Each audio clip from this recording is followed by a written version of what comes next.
Salut à tous et bienvenue sur Picsou Collection.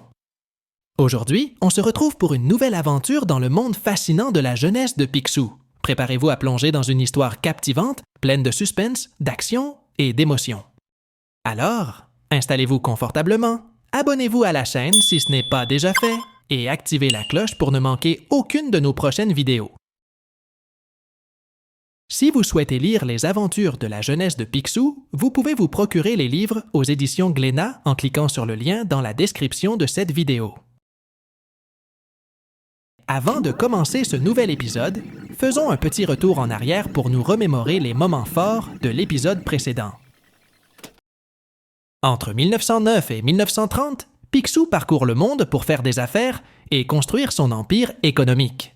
En 1909, à Donaldville, ses sœurs, fatiguées de gérer sa fortune, décident de voyager avec lui en Afrique. Là-bas, Picsou commet sa seule mauvaise action en s'emparant des terres d'une tribu vaudou.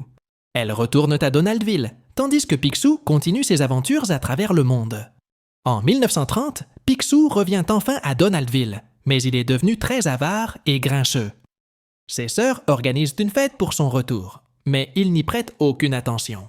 Déçue, elles le quittent pour toujours, tandis que Picsou réalise qu'il est devenu le canard le plus riche du monde. Balthazar Picsou, le reclus du manoir Mac Picsou, épisode 11. Le 25 décembre 1947 marque une triste période pour Balthazar Picsou. Autrefois, sa fortune immense était une source de fierté et de bonheur. Mais aujourd'hui, elle repose dans un coffre poussiéreux, oublié de tous. Son propriétaire, autrefois le canard le plus prospère du monde, a perdu toute motivation. Depuis près de 10 ans, il s'est cloîtré dans son vaste manoir, laissant sa fortune et ses rêves dépérir.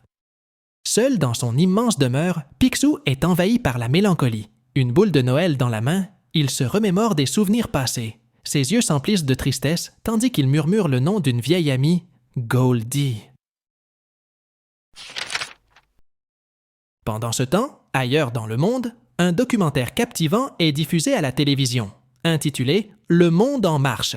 Ce reportage explore en profondeur l'histoire fascinante de Fort Donaldville. Tout commence avec sa fondation par le célèbre explorateur Francis Drake. Puis, continue avec la prise en main par le pionnier Cornelius Ecutum. Le documentaire retrace ensuite le parcours de l'actuel propriétaire du fort, Balthazar Picsou. Avant de devenir multimilliardaire, il est né dans une famille déchue et appauvrie, le clan Mac Picsou. Cette situation désespérée l'a poussé à s'exiler vers les États-Unis à l'âge de 13 ans, avec l'espoir de trouver une vie meilleure et de faire fortune. Pendant 20 longues années, le jeune Picsou a enchaîné les échecs. Ses tentatives infructueuses pour s'enrichir sont devenues légendaires, symbole de sa détermination sans faille. Finalement, c'est lors de la ruée vers l'or au Klondike, à la fin du 19e siècle, qu'il trouve enfin le succès tant recherché. Là, au milieu des montagnes enneigées et des rivières glacées, Picsou parvient à amasser une fortune colossale, marquant le début de son incroyable ascension. En 1902, fort de sa nouvelle richesse, Balthazar Picsou arrive au Calisota. Son objectif, construire un coffre-fort imposant sur la colline Kilmotor, un symbole de sa réussite et un lieu sûr pour sa fortune grandissante. Après 27 années passées à explorer le monde et à accumuler des richesses, Picsou revient à Donaldville, sa ville d'origine. Cependant, son retour n'est pas sans heurts. Dès son arrivée, il se retrouve en conflit avec ses deux sœurs. Ces tensions familiales marquent un tournant dans sa vie personnelle. Le reportage continue en interrogeant les personnes qui ont connu Picsou. Elles sont unanimes. Personne ne sait ce qu'il est devenu. Elvire Ecutum, par exemple, ne l'a pas revu depuis 1902. C'était lors de la fameuse transaction qualifiée de homérique par Gus Glouton lorsqu'il a racheté la colline Kilmotor pour y construire son coffre-fort. Le mystère autour de la disparition de Balthazar Picsou ne s'éclaircit pas davantage avec les témoignages de ses proches. Gontran Bonheur, un membre de la famille éloignée de Picsou, avoue ne rien savoir de plus. Bien qu'il méprise le fameux sou-fétiche de Picsou, le considérant simplement comme un vulgaire porte-bonheur, il ne peut nier l'importance de cet objet pour son oncle. Enfin, le reportage se tourne vers Donald Duck, présenté comme le plus proche parent de Picsou. Donald, cependant, ne montre aucun intérêt pour la réussite de son oncle et refuse même d'en parler. Sa relation compliquée avec Picsou semble le tenir à l'écart des affaires familiales, et des mystères entourant la disparition de ce dernier. Brusquement, en 1937, Balthazar Picsou prend une décision radicale. Il ferme toutes ses entreprises. Selon lui, personne ne mérite sa fortune. Il choisit alors de se retirer définitivement dans son somptueux manoir, loin des affaires et des regards du public. Le mystère s'épaissit autour de Picsou, de son manoir et de son légendaire coffre-fort. Les médias se déchaînent, spéculant sur la réalité des 8000 mètres cubes d'argent liquide supposés s'y trouver. Les questions fusent. Picsou possède-t-il vraiment cette colossale fortune? Que se passe-t-il réellement derrière les murs de son manoir? Autant de questions qui restent sans réponse, ajoutant encore à la légende de Balthazar Picsou. Le reportage captivant a été visionné intégralement par Donald Duck et ses neveux Riri, Fifi et Loulou Duck. Malgré leur position privilégiée en tant que membres de la famille, ils demeurent dans le flou concernant leur propre oncle, Balthazar Picsou. Seul Donald a eu la chance d'apercevoir son oncle lors de l'incident de 1930, alors qu'il était encore plus jeune que ses neveux actuels. À cette époque, Donald s'était permis d'être agressif envers son propre oncle. Cette confrontation, bien que peu courante dans la famille, reste gravée dans la mémoire de Donald. Il tire même une certaine fierté de cette journée où il a osé tenir tête à Balthazar Picsou. Malgré les allégations des médias, Donald n'est pas convaincu que son oncle possède réellement des tonnes d'argent liquide gagnées de ses propres forces en parcourant le monde. Il est persuadé que Picsou était plutôt un enfant gâté, héritier de sa fortune actuelle. Cependant, cette journée va apporter des réponses à leurs interrogations. Donald et ses neveux sont surpris lorsqu'ils reçoivent une convocation du prétendu canard le plus riche du monde pour le jour même. Cette rencontre pourrait enfin éclairer la véritable nature de la fortune de Balthazar Picsou. Au manoir, Donald et ses neveux sont accueillis par Edgerton, le majordome. Les neveux, surpris par la ressemblance entre Edgerton et leur oncle, le prennent d'ailleurs pour Picsou lui-même. Le majordome les informe alors qu'ils ne doivent pas réveiller leur oncle si jamais il dort, car il est vieux, fatigué et acariâtre.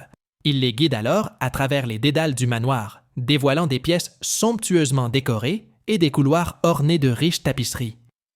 Les neveux de Donald sont émerveillés par la grandeur de cet endroit, se demandant ce qui se cache derrière chaque porte.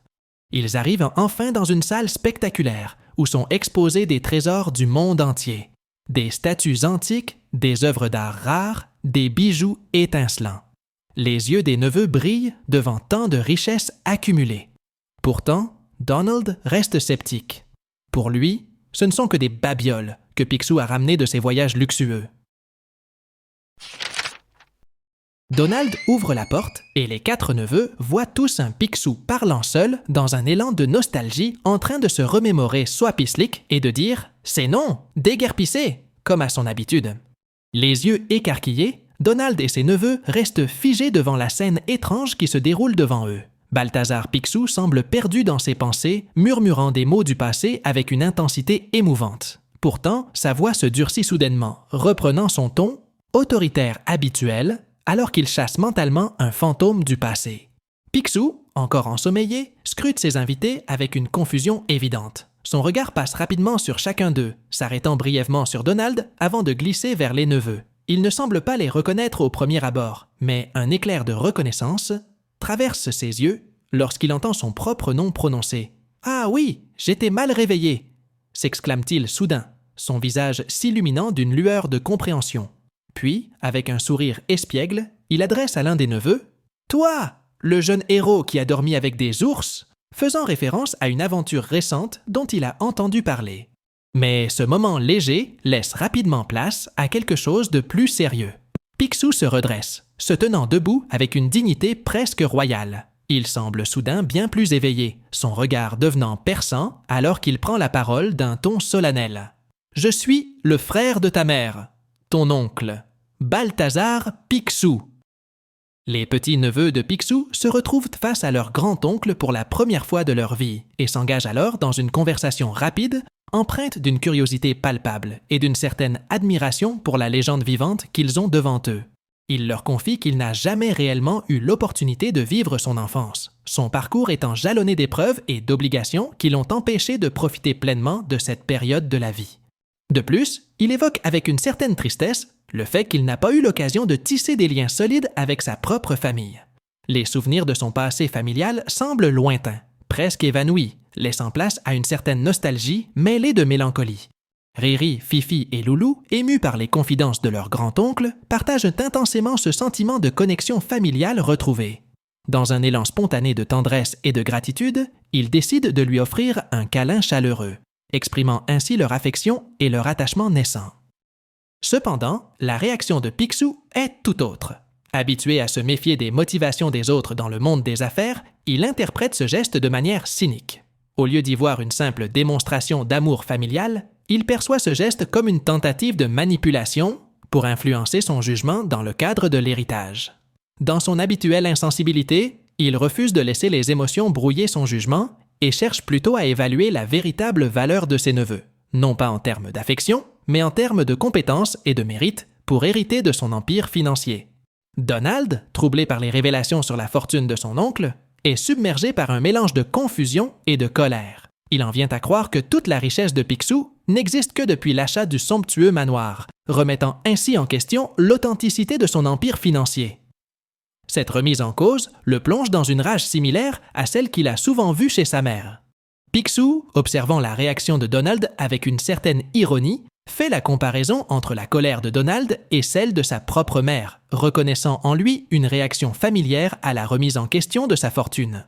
Cependant, au lieu de s'apaiser devant cette compréhension, Picsou se laisse emporter par un sentiment de détermination.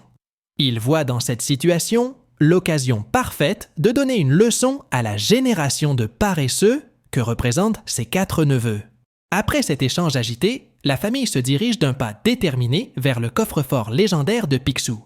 Cependant, même dans ce moment crucial, Donald ne peut s'empêcher de faire une remarque acerbe à l'adresse de ses 3 neveux.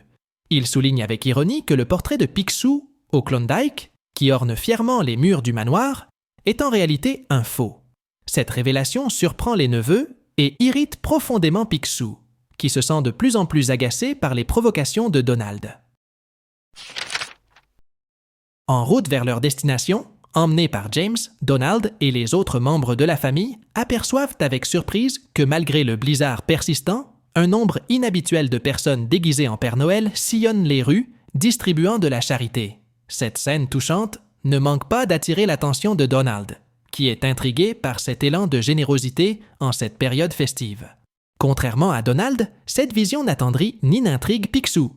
Pour lui, Noël n'est rien d'autre que des fadaises, des futilités sans intérêt. Son esprit pragmatique et axé sur les affaires ne lui permet pas d'apprécier les gestes de générosité et de compassion qui caractérisent cette période de l'année pour beaucoup. La famille arrive enfin au pied du coffre-fort légendaire de Picsou. Malgré les conditions météorologiques extrêmes et son âge avancé, Picsou insiste pour faire l'ascension de la colline Kilmotor lui-même. Son objectif, permettre à ses neveux de suivre ses pas, littéralement, afin d'éviter les pièges mortels qu'il a dissimulés tout au long du chemin menant à son trésor. Malgré les avertissements et les précautions de Picsou, l'ironie et le scepticisme de Donald restent aussi aigus que jamais. Il observe avec un mélange de dédain et d'amusement les efforts de son oncle pour maintenir le contrôle de la situation, même dans les circonstances les plus périlleuses. Pour Donald, le comportement obstiné de Picsou est à la fois prévisible et exaspérant, et il se demande si cette obsession pour le pouvoir et la richesse ne l'a pas rendu aveugle au véritable trésor de la vie. Pendant ce temps, dans l'ombre, les mystérieux Pères Noël observent silencieusement la famille alors qu'elle s'apprête à affronter les défis qui les attendent sur la colline Kilmotor. Leurs intentions restent incertaines, mais leur présence ajoute une touche de mystère et de danger supplémentaire à cette quête pour le trésor de Picsou. Après avoir gravi un escalier poussiéreux, Picsou et ses neveux pénètrent enfin dans les bureaux abandonnés du coffre-fort. L'atmosphère est lourde de silence et de mystère, les pièces semblant figées dans le temps, témoins muets de la gloire passée de Picsou. Au centre de la pièce, trône seul son sou fétiche, posé sur un piédestal, rappelant à tous l'origine modeste de sa fortune. Donald reconnaît immédiatement l'objet emblématique, symbole de tant d'ambition et de rêve. Cependant, en entendant le terme « sou fétiche », Picsou ressent un pincement d'amertume. Pour lui, ce simple sou n'est pas seulement un porte-bonheur, mais le symbole de toute une vie de détermination et de persévérance. Obtenu bien avant l'apogée de sa richesse, ce sou représente la volonté inébranlable de Picsou de s'élever au-dessus de sa condition et d'atteindre les sommets de la réussite financière. Pour Picsou, l'heure est venue de mettre fin aux spéculations et aux balivernes de Donald une bonne fois pour toutes. Il est temps d'ouvrir son coffre-fort et de révéler les véritables trésors qui s'y trouvent, prouvant ainsi à tous que sa fortune n'est pas qu'une simple légende, mais bien une réalité indéniable. Contrairement aux affirmations de Donald, le coffre-fort de Picsou demeure toujours rempli d'argent liquide, reposant à une profondeur abyssale de 30 mètres sous terre. Cependant, l'argent liquide n'est que la pointe de l'iceberg de la richesse de Picsou. Son véritable trésor réside dans la diversité de ses investissements et de ses possessions financières à travers le monde entier. Pourtant, malgré cette opulence et cette étendue de richesse, Picsou conserve jalousement une partie spéciale de son patrimoine dans la pièce centrale du coffre-fort. Chaque pièce, chaque billet qui y repose a été gagné de ses propres mains par son propre travail acharné. Chacun de ces objets revêt une valeur sentimentale inestimable pour lui, rappelant les sacrifices, les réussites et les épreuves surmontées au cours de sa vie tumultueuse. Soudain, un Père Noël surgit de l'ombre, brisant le silence pesant de la pièce. Sa remarque glaciale, soulignant que, la dernière fois, il n'y avait que 8 tonneaux, fait naître une tension palpable parmi les membres de la famille Picsou. Avant que quiconque ait pu réagir, 7 autres individus, tous déguisés en Père Noël, émergent de l'obscurité, formant ainsi un groupe menaçant de 8 personnes au total. La colère gronde dans le regard de Picsou, qui, dans un premier temps, pense avoir affaire à de simples mendiants ou perturbateurs. Cependant, il comprend rapidement que la situation est bien plus sinistre que prévu. En effet, seuls quelques rares individus étaient au courant du détail, concernant les 8 tonneaux présents lors de la construction du coffre-fort. Et parmi eux, se trouve un nom qui fait frissonner Picsou jusqu'aux os, Gracier Rapetou. Pour Picsou, cette rencontre impromptue ravive des souvenirs d'affrontements passés, de courses-poursuites haletantes et de stratagèmes audacieux. Il sait que cette confrontation ne sera pas facile car les Rapetou sont connus pour leur ingéniosité et leur détermination sans faille. Après presque un demi-siècle d'absence, le face-à-face entre Picsou et ses vieux ennemis est sur le point de commencer. D'un regard acéré, Gracier Rapetou contemple la fortune de Picsou qui jusqu'à présent lui semblait être une légende exagérée. Mais devant ses yeux, dans la semi-obscurité des bureaux abandonnés, il découvre une réalité bien plus tangible. Cependant, s'il préfère voir cette fortune projetée sur un écran géant, c'est dans un tout autre dessein, celui d'accomplir le vol du siècle, de s'emparer des richesses tant convoitées de son ennemi juré. Avec une efficacité redoutable, les bandits, sous la direction de Gracier, se mettent rapidement à l'œuvre. Sans perdre de temps, ils remplissent 8 sacs d'or, saisissant chaque opportunité qui se présente à eux. Conscients de la faiblesse soudaine de leurs adversaires et de la démoralisation de Picsou, les Rapetou opèrent avec une assurance déconcertante, sachant que la victoire leur tend les bras. Même le sou fétiche de Picsou n'échappe pas à l'appétit vorace de Gracier. Convaincu qu'il lui portera chance, ce dernier ne laisse rien au hasard, emportant avec lui ce symbole de la fortune de Picsou, désormais entre ses mains. La famille se retrouve soudainement piégée dans une salle cachée du coffre-fort, entourée de quelques grosses caisses en bois poussiéreuse. L'atmosphère est lourde de désespoir alors que Picsou, autrefois si plein de vie et de détermination, semble avoir perdu tout espoir face à la situation désespérée dans laquelle il se trouve. Résister aux assaillants semble inutile. Pendant ce temps, les neveux de Donald sont intrigués par l'une des caisses, qu'ils découvrent être remplies de souvenirs et de reliques appartenant à Picsou, des vestiges d'une vie antérieure marquée par l'aventure et l'audace. Dans un énième acte de provocation, Donald affirme haut et fort qu'il n'a jamais eu besoin d'utiliser sa pioche, l'outil qui a pourtant été le pilier de sa fortune lors de la ruée vers l'or au Klondike. Cette remarque cinglante semble réveiller Picsou de sa torpeur. Son esprit, autrefois assombri par le découragement, se rallume soudainement avec une détermination renouvelée. Réalisant qu'il ne peut rester les bras croisés face à l'adversité, Picsou prend une décision audacieuse. Il refuse de se laisser abattre par la défaite imminente. Avec une nouvelle lueur d'espoir dans les yeux, il décide de prendre les choses en main et de percer la porte qui les retient prisonniers. C'est le début d'un renouveau pour Picsou, prêt à affronter les défis à venir avec la même détermination et le même esprit combatif qui l'ont toujours caractérisé. Déterminé à mettre un terme aux agissements des Rapetou, Picsou ordonne à ses neveux de prendre la caisse à souvenirs et de se préparer à affronter leurs adversaires. Il leur rappelle avec fierté le précédent affrontement qu'il a eu avec les Rapetou aux côtés de Theodore Roosevelt en 1902, une victoire qui a marqué l'histoire de la famille Picsou. Après avoir interrompu la paix continue de James, Picsou se lance lui-même à la poursuite des Rapetou sur un traîneau, utilisant le même moyen de transport que ses ennemis. Cette décision stratégique témoigne de sa détermination à combattre sur un pied d'égalité avec ses adversaires, prouvant ainsi qu'il est prêt à affronter les défis les plus difficiles pour protéger sa fortune et sa famille. Gracié, surpris de voir Picsou se montrer si audacieux malgré sa faiblesse apparente, réalise rapidement qu'il est en réalité à leur trousse. Pris de panique, il ordonne à ses complices d'accélérer le rythme pour tenter de semer leurs poursuivants, mais c'est déjà trop tard. Picsou, déterminé à inaugurer une nouvelle ère d'actes héroïques, lance sa palette à or du Klondike comme premier projectile, frappant les Rapetou de plein fouet et les arrêtant sur le champ. Malgré la détermination des bandits à fuir à pied, Picsou ne compte pas les laisser s'échapper aussi facilement. Il utilise habilement son boomerang, d'abord manquant sa cible mais réussissant lors de sa seconde tentative pour arrêter tout le groupe d'un seul coup. Mais cet acte héroïque ne se fait pas sans conséquences, car le boomerang brise malheureusement une vitre voisine, attirant l'attention inquiète des voisins qui appellent immédiatement la police pour intervenir. Voyant que la fuite à pied est devenue impossible, les Rapetou décident de jeter les sacs d'or encombrants pour se concentrer uniquement sur le sou fétiche de Picsou, qu'ils estiment être leur meilleur butin. Gracié, le chef rusé du groupe, s'empare rapidement de l'objet précieux, convaincu qu'il lui apportera la fortune tant désirée. Comprenant que la poursuite nécessite des tactiques plus subtiles, les bandits décident de se diviser en deux groupes pour semer la confusion et augmenter leurs chances de s'échapper. C'est alors que Picsou, toujours aussi déterminé à faire respecter la loi, décide de prendre les choses en main.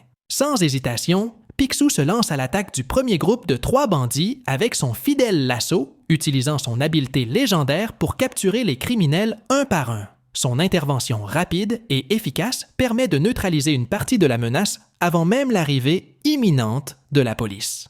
L'arrivée des forces de l'ordre est accueillie comme un soulagement, car elles peuvent désormais prendre en charge les bandits déjà neutralisés par Picsou. Avec l'aide de la police, la situation est rapidement maîtrisée et les Rapetou sont finalement conduits à la justice, mettant ainsi un terme à leur dangereuse entreprise de vol et de chaos. Alors que Gracié s'enfuit à toutes jambes, le sou fétiche de Picsou bien en main, il ne peut s'empêcher de narguer le milliardaire, convaincu d'avoir accompli un vol d'une importance capitale. Cependant, ce qu'il ignore, c'est que Picsou a encore un tour dans son sac. Dans un geste aussi discret que calculé, Picsou s'empare de la pépite œuf d'oie, cachée dans le coffre de souvenirs, et la transforme en une boule de neige parfaitement rembourrée. Puis, avec une précision chirurgicale, il lance cette boule de neige en direction de Gracié. Le bandit, trop occupé à se gargariser de sa victoire présumée, ne voit pas venir le projectile. L'impact est brutal. Assommé par la masse de la pépite d'or gigantesque, Gracié tombe à terre, sonné et désorienté. Dans un geste réflexe, il lâche le sou fétiche, réalisant trop tard que la chance qu'il espérait lui apporter n'était qu'une illusion.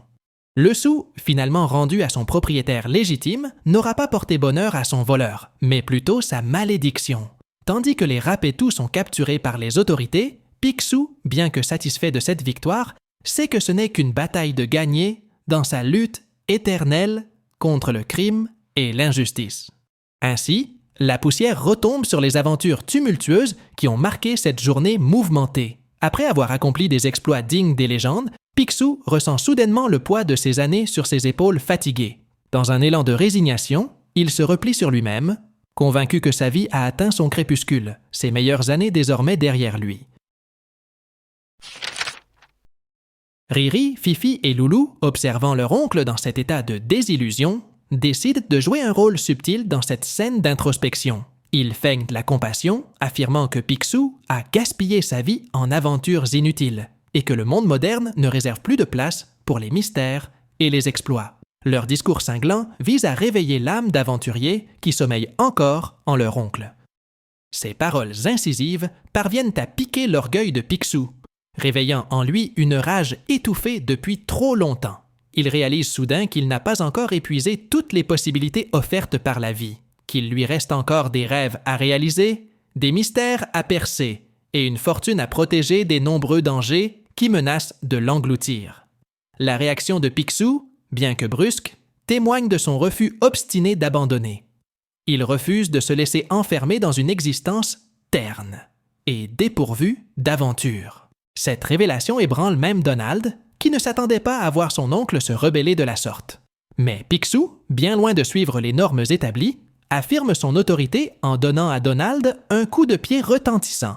Un geste qui rappelle à tous que le vieux canard est encore plein de ressources et prêt à affronter tout ce que l'avenir lui réserve, avec une détermination sans faille. Ainsi, les événements extraordinaires de Noël 1947 ont opéré une métamorphose miraculeuse sur Picsou, le plongeant dans un bain de jouvence inattendu.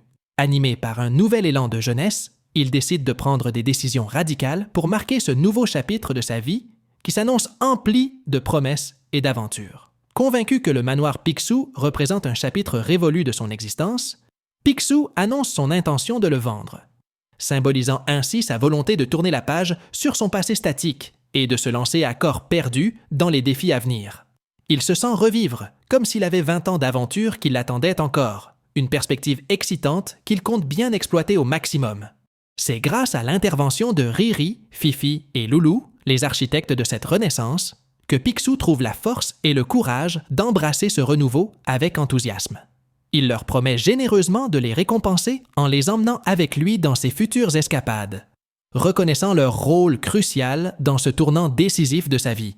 Mais avant de se lancer dans de nouvelles aventures, Picsou ressent le besoin impérieux de renouer avec son passé, de se reconnecter avec les souvenirs qui ont façonné son parcours extraordinaire. Ainsi, plutôt que de s'attabler à un dîner promis, il décide de s'offrir un moment de réflexion, de plonger littéralement dans son trésor doré, retrouvant dans les reflets scintillants de l'or les échos des moments les plus mémorables de sa vie antérieure.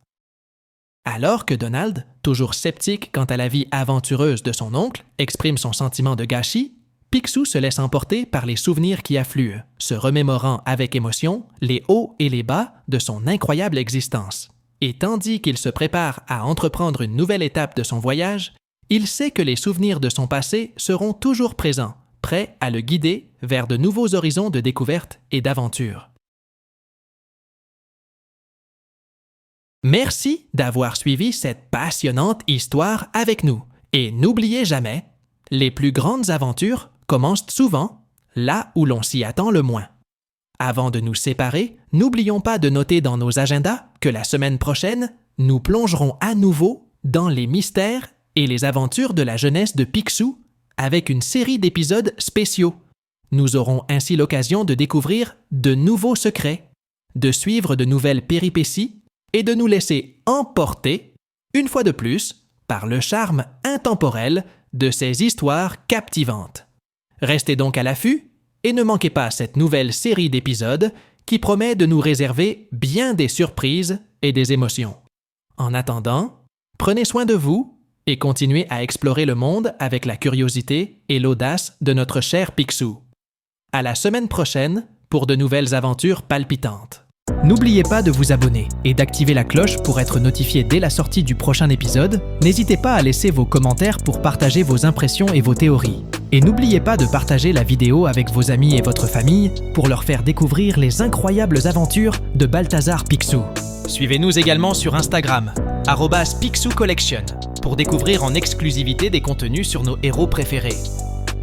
Merci de nous avoir accompagnés dans cette aventure épique. Au revoir et à bientôt.